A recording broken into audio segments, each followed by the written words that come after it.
made it to Chirohustle. Sit back and learn from the greatest influencers in the profession on the world's #1 chiropractic podcast. Before we dive into this powerful episode, please remember to subscribe to our channel and give us a 5-star rating on iTunes and continue hustling.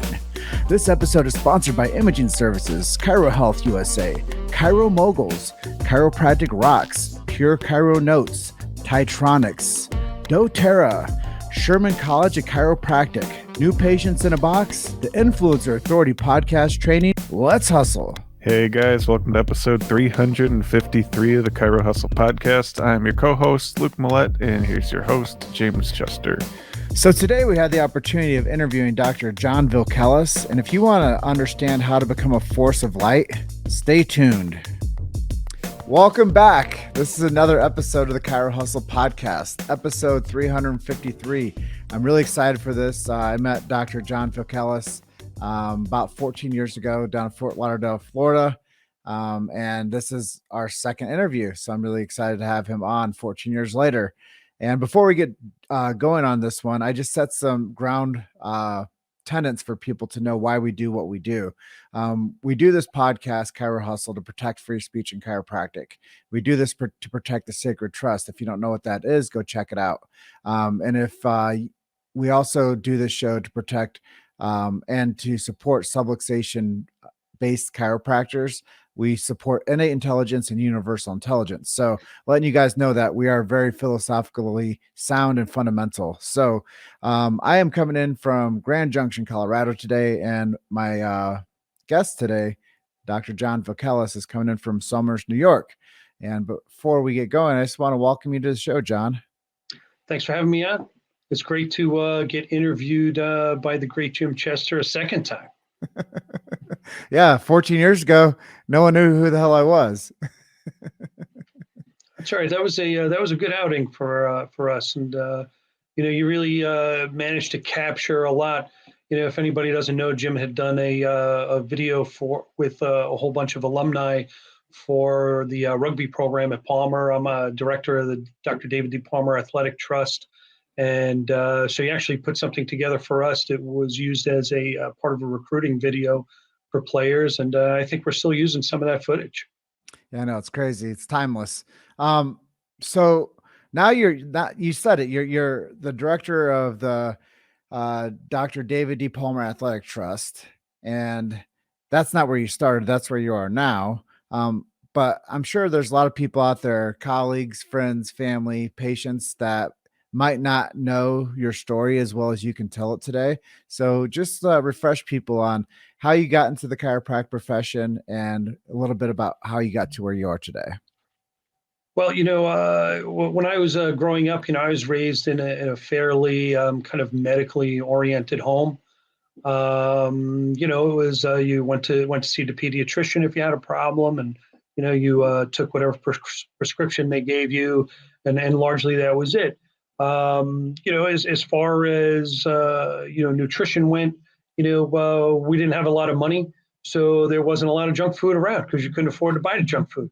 So you only had food, right? So we were taught to eat fairly well, and I think that that kind of helped me along in a sort of natural health sort of way.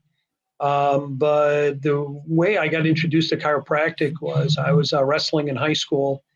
And I got hurt. I hurt my neck wrestling.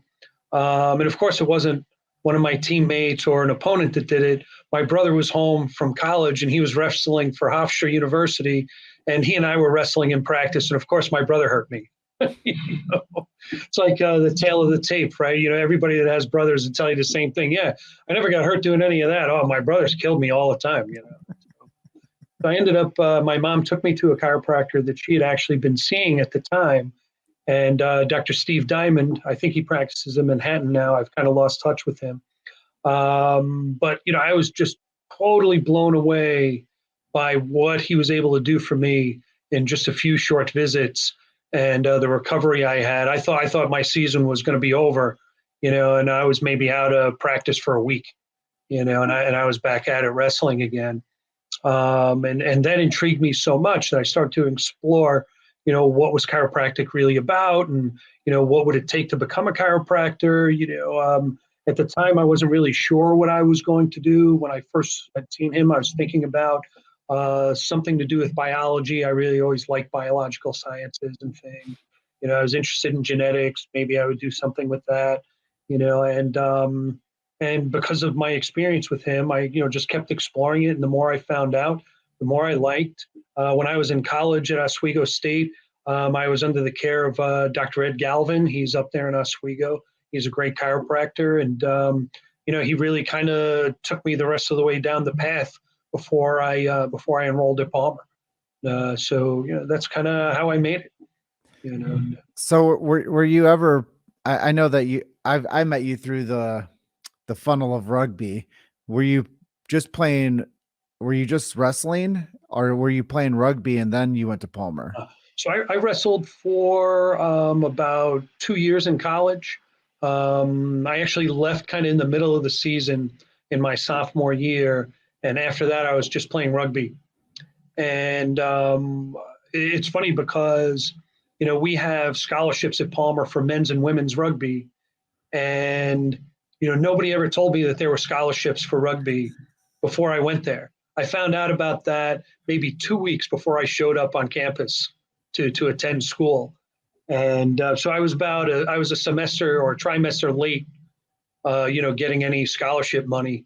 If I had known that, I probably could have got some on the way in, but what can you do? So now I think I read in your bio 28 years as a chiropractor. Yeah. So where are you today? Well, I tell you, from where I started, I'd say I'm probably on a different planet. I think that I had a kind of a good natural gift for being a chiropractor. And actually, I'm even going to walk that back a little bit. I'm not sure if it was a natural gift. My father was an electrician. And when I was a kid, when he would come home from work before dinner, he'd say, "Come on, give me a rub down." All right. And so when I was like 9 or 10 years old, I was having my hands on people doing body work. Right. And so I was giving my dad, massages all the time. And then sometimes it would be somebody else, but, not so often, but just almost every day. And so when I got to chiropractic school, I was good at it right away. As soon as we started adjusting, I was really good at it. I think that at this point, I'm just light years away from that. I mean, in finesse and ability and what really happens with my adjustments. If you're a young chiropractor and you're watching this, I'm going to tell you the most important thing about your adjustment is not moving the bone. The most important thing is your intent when you make that adjustment. Is it your intent to administer a healing to someone? Is it your intent, to ease their allergy symptoms or reduce their anxiety or just get rid of their pain, whatever it is? But your intent can't be to move the bone. Your intent has to be to restore function to that person and to help get them healthy. Yeah, I think that's super vital. Now let's talk some fundamentals of business and some fundamentals of marketing. If somebody's just getting out of school or they're in their first 3 years and they're trying to build a practice, what are some of your suggestions for them to do that? Well, the first one, if they're trying to build their own practice, if they haven't been to work for someone else, you're going to need to go someplace and find a system to kind of put in place. And what I mean by that is you have to have all these systems inside the business on how you, what your new patient procedures are. What kind of exams you're going to do, how you're going to do your report of findings and when. How you're going to handle finances with people. All right. What kind of language do you need to use or learn to communicate properly with your patients?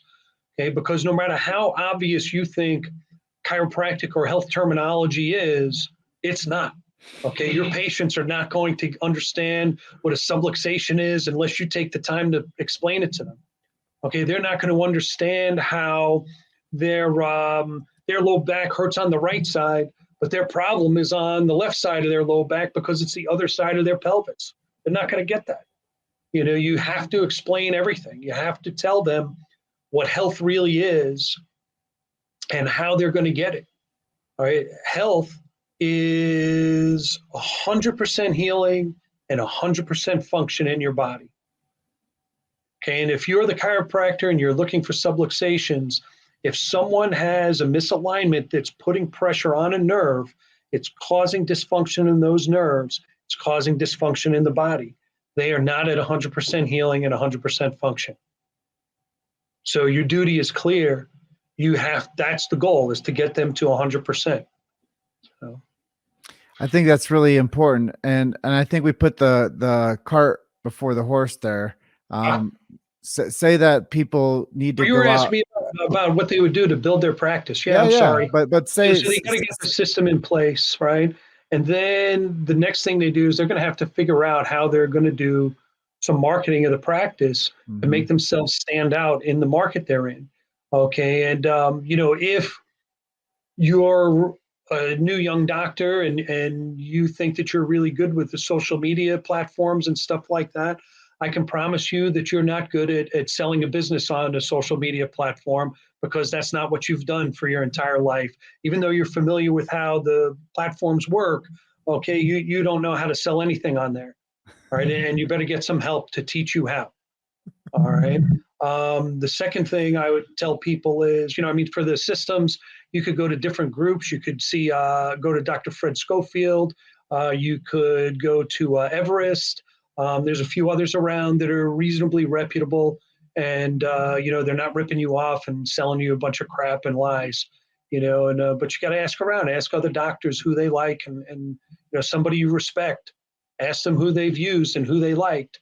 Who was decent and moral, because you're not going to have proper communication with a patient unless you can be absolutely honest about what you're telling them.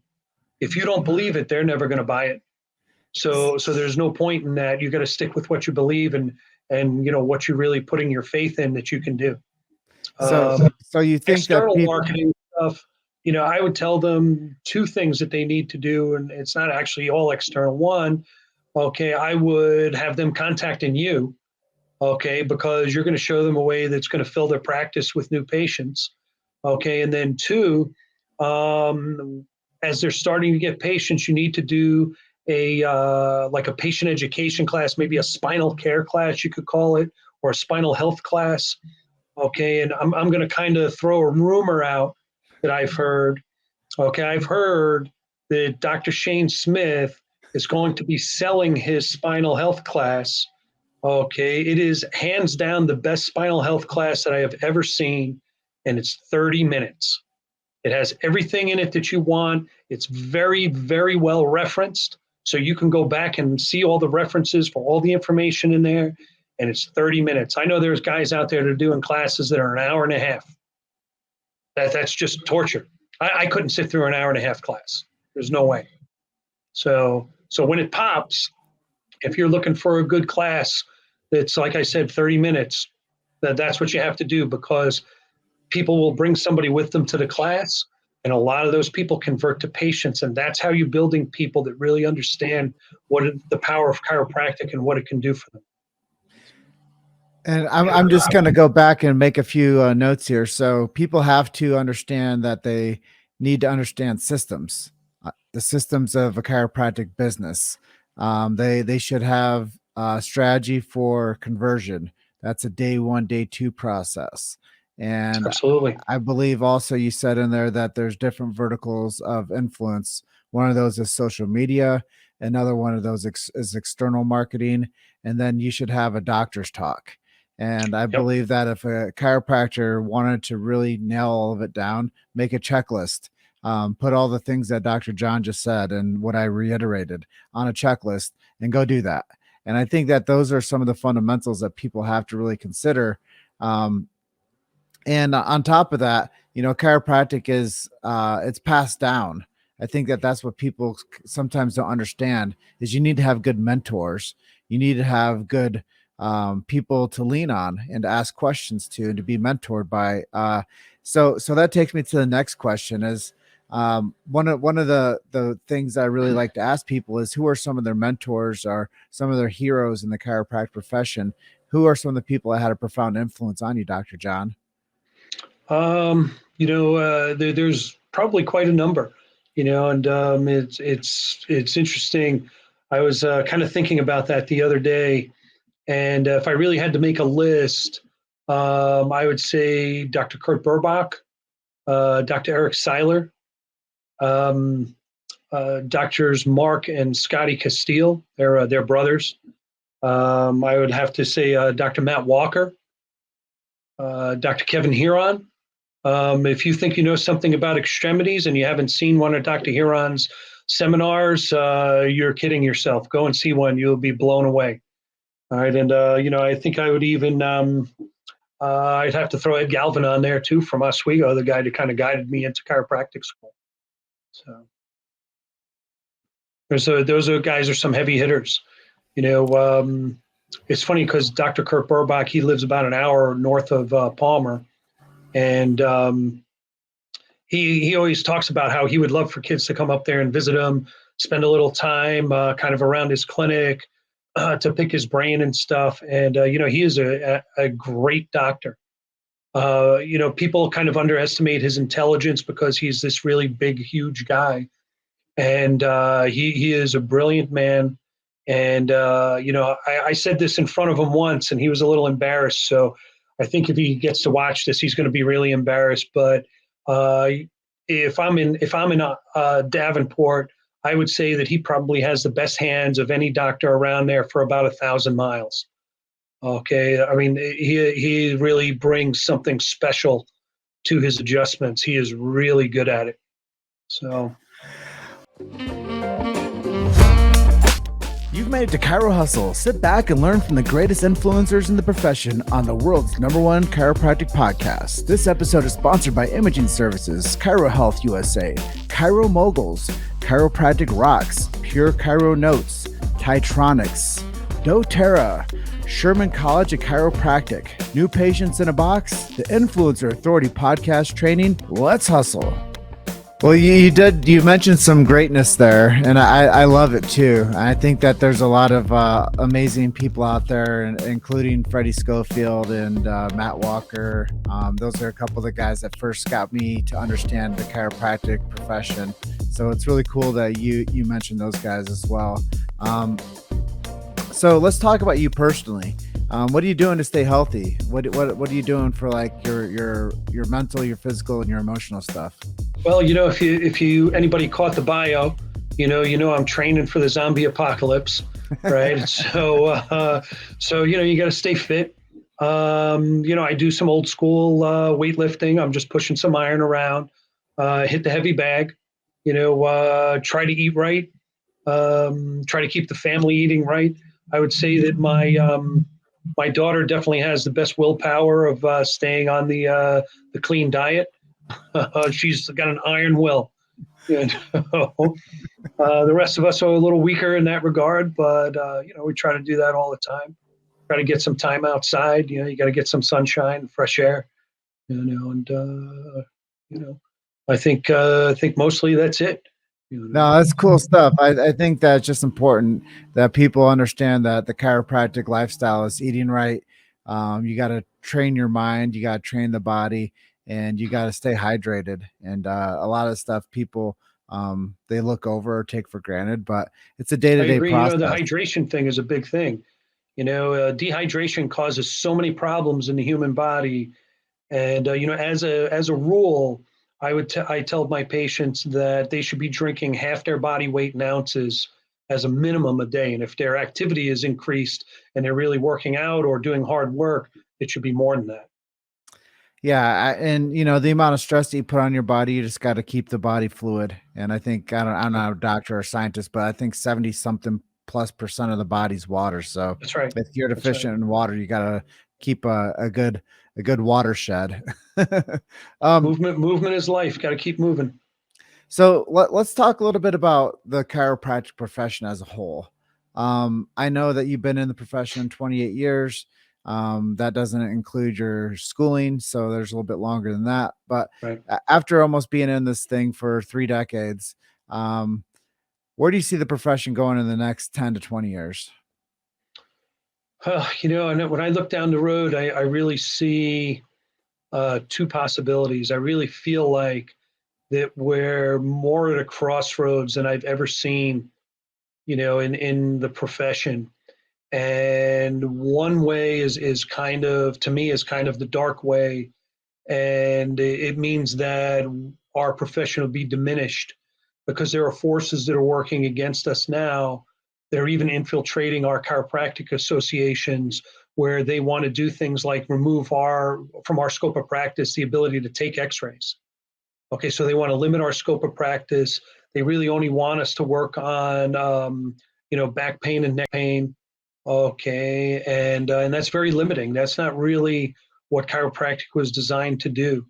And I think if we end up going that way, that chiropractic is going to be swallowed up by the medical profession and big pharma, and and that would really be a travesty. The other way that I see is that we're at a point right now in the United States and elsewhere where the people are just clamoring for what we have. Okay, a natural health modality that doesn't use drugs, that doesn't use surgery, okay, and can actually help you to get healthier even when your medical doctor is going to say that, well, you're not sick, so there's nothing I can do for you. Okay, and so I think that I'm being the optimist. I like to think that the forces of light are going to win. I feel like I'm a force of light in the universe. Anybody that doesn't think that's true, if you're a chiropractor, if you don't think that you're a force of light in the universe, I want you to think about it in terms of this. You have a patient that comes in and they've been in excruciating pain for 2 or 3 years. Okay, they've taken all kinds of drugs, but they don't want to have the surgery. Okay, they're being told they should have spinal surgery, but somebody says, oh, go try the chiropractor first. So they come into your office and you're able to help them and you get them out of pain. What do you think their relationship with their friends and their family and their coworkers has been like when they've been in this horrible pain for 2 or 3 years? I can tell you that their relationships are terrible. Okay, they are not having good relationships with these people because they are crabby and angry and mean and overtired because they can't sleep from the pain. Okay, and when you fix them, look what you just did. Look at the ripple effect on how that's changing all of these different people's lives because you were able to help that one person. Okay, so you're making things lighter in the universe, whether you want to believe it or not. You are a force of light in the universe. Embrace it. Well, I think D.D. Palmer called it liquid lightning. The impulse that goes down the spinal column.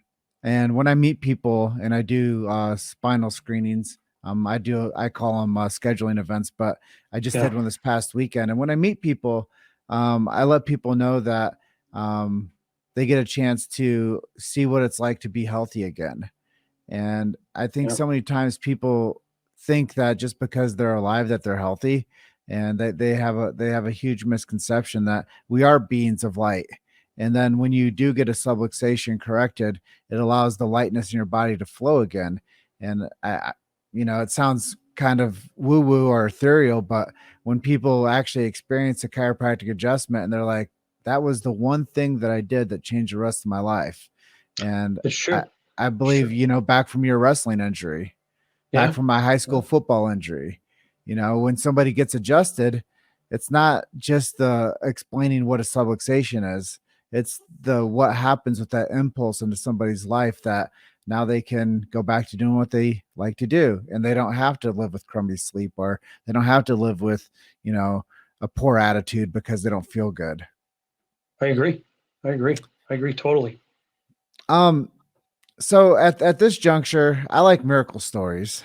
And sometimes people say, there's no miracles. It's just the way it's supposed to happen. But do you have any cases that you like to talk about, patients that you've had coming through your clinic that you've seen some profound effects because of chiropractic in their life? There's really so many. Sometimes it's hard to single out one. I think what I would talk about is this one. This one girl came in to see us up in the office there in Connecticut. I'm up there with Shane Smith right now, and she's 14 years old, and she's been diagnosed with epilepsy. Okay, and she was having 4 or 5 seizures a week. Okay, that's a lot. That's a lot for a teenage girl to be having seizures in school, and to be, really to be kind of isolated because of that. There are not a lot of kids that are going to be friends with her. There's not going to be a lot of boys that are interested in her because she has this condition. And and she's been diagnosed with that a few years prior, and she's taking the medications and following everything her medical doctor was asking her to do. And I can't really remember why her mother decided to bring her in to see us, but she did. And after we worked on her for a while and kind of put her through a corrective care plan, okay, she's maybe having a seizure every 4 to 6 weeks. Okay, and so what's that done to change her life? Her life is completely different now. She largely has a normal teenager's life now. All right. And so, to me, that's a miracle. To be able to give that to a child is a tremendous gift. It's such a blessing to be able to do that. And unfortunately, people like that chiropractors could really help are not finding their way into the chiropractor's office because, largely we're perceived as being back pain and neck pain doctors, right? And so if you don't have one of those, you don't go to the chiropractor. I'm not saying that we could help every single person, or fix every person that has epilepsy, or that they're going to get the same result, but probably a fair number of them would. Even if it's only 10%, wouldn't you send all those patients through the chiropractor's office just to see if you could get that improvement? I mean, I don't know. I would want to know about that if my child had epilepsy. So that's a pretty serious one. That one really hits home for me. That's a big deal to be able to change a child's life like that. I agree. I think that, a lot of times people don't realize that when D.D. Palmer first wrote the Chiropractic Adjuster, people were coming from all over the world to get chiropractic care for all types of stuff. And now they're trying to reduce the profession to neck pain, back pain specialists. And what they don't realize is that the nervous system is controlled by the spinal column. And when you adjust the spinal column, the nervous system reinvigorates and the immune system boosts, and the body's natural ability to adapt and to heal is supercharged. And that's what a lot of people it's really hard for people to understand that the chiropractic adjustment's way more than moving a bone. Absolutely. It's restoring functionality and adaptation to a human's body to have a stronger organ system, which is the brain, the heart, the lungs, all the tissues, all the things that are helped by being hydrated. And when you adjust, it actually makes the nervous system clear. And we can do testing on that to show people that we've cleared the nervous system. And then on top of that, it does help with immunity, and it helps people, be stronger and live. The studies more. are very clear on that. It really does help your immunity. It boosts your immune function, and so, the entire chiropractic lifestyle is working towards, keeping you healthy. If we think about what we were talking about before, 100% health, health is 100% function and 100% healing. Okay. If you're eating right and, you're exercising, you're getting adjusted, okay, you're a lot less likely to get sick and have a bad outcome if you do get sick. Mm-hmm. If we start talking about COVID, right, the cytokine storm that happens in the fat cells, okay, is what gave everybody all these bad outcomes. Most of the people that had bad outcomes were overweight, and that was a big issue. Mm-hmm. So you have to be healthy. You have to pursue the things that are going to keep you healthy. Yeah. I think you said it very clearly there, is that the lifestyle of chiropractic is one that empowers people to have better quality of life with health. And And at this juncture, we are coming up on the edge of our time together today, Dr. John. If people wanted to reach out to you or learn more about you or the things you're doing, where can we send them for assets? You can find me all over Facebook and Instagram. Everything is under Dr. Vilkelis, Dr. Vilkelis. So it's on Facebook, Instagram. I'm on Twitter. It's all at Dr. Vilkelis. Cool. And if somebody's out there and they're curious about coming to play rugby at Palmer College, where should we send them for that? They could certainly reach out to me, but they could look up the Palmer College of Chiropractic Rugby Club. They're on Instagram. They're on Facebook as well. Really easy to reach out to them through there. Well, awesome, Dr. John. I know that we're wrapping up now, but is there anything I didn't ask you that you'd like to share with our audience today? No, I think that's about it. I think I gave you guys an earful, so it's Well, great to great. talk to you anytime, Jim. Yeah, I really appreciate you, and thank you for taking the opportunity to do an interview on Chiro Hustle. This is episode 353. Dr. John, really appreciate you spending some time with me today and doing a show. And we just want you to have a great rest of your day. Peace out, my friend. All right. Talk to you soon. See you. All right. Thanks for listening to Chiro Hustle. Don't forget to subscribe and check back next week to continue hustling.